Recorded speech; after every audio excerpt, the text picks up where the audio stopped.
So you've all heard the theory that men have a natural impulse to cheat. Now the New York Times highlights a study suggesting that certain gene variations may cause women to be unfaithful. Sari Cooper is a certified relationship expert, and she joins us at the table. Sari, good morning. Hi. This is not personal, but I am gnashing my teeth to powder. I think this is the most ridiculous thing I've heard. So who is behind this craziness? But feel no pressure. So this study was done... and the gene, yeah. In Australia, right? But it's a very tentative study that showed a 40% association with one particular gene and infidelity in women. But it's a very early on kind of research. What is this gene? What is the gene, yeah? It's called the arginine vasopressin gene. And vasopressin is a hormone that has been studied in mammals and in people around bonding and attachment. And what does it do? And how do you know if you have it? I'm going to the doctor today. Should I say, do I have the vasopressin gene? So we all have this gene. I think what they were trying to study is of any variation on that particular gene. And I think it's too early to tell whether it's a major driver in behavior. But even though you have genes that predispose you to something, like we may have genes that predispose us to diabetes, that doesn't mean you get diabetes, right?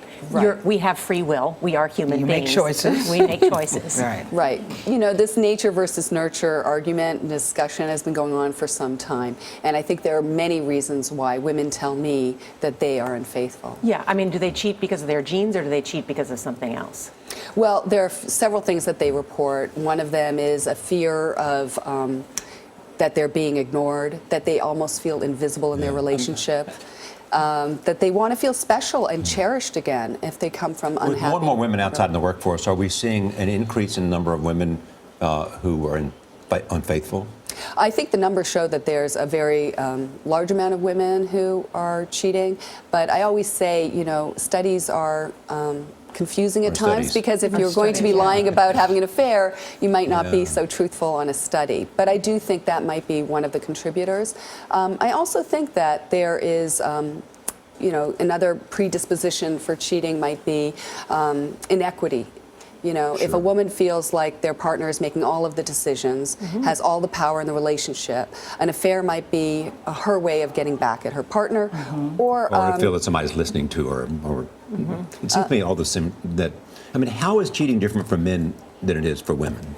I think there are actually some overlapping reasons. From what I hear from my patients, there are some overlapping reasons, and then there's some very different reasons. So some women will say, there was one point in our relationship in which you weren't there for me. I was giving birth to our child and maybe you were drinking at a bar and I'd never gotten over it. And men will say what? She was there.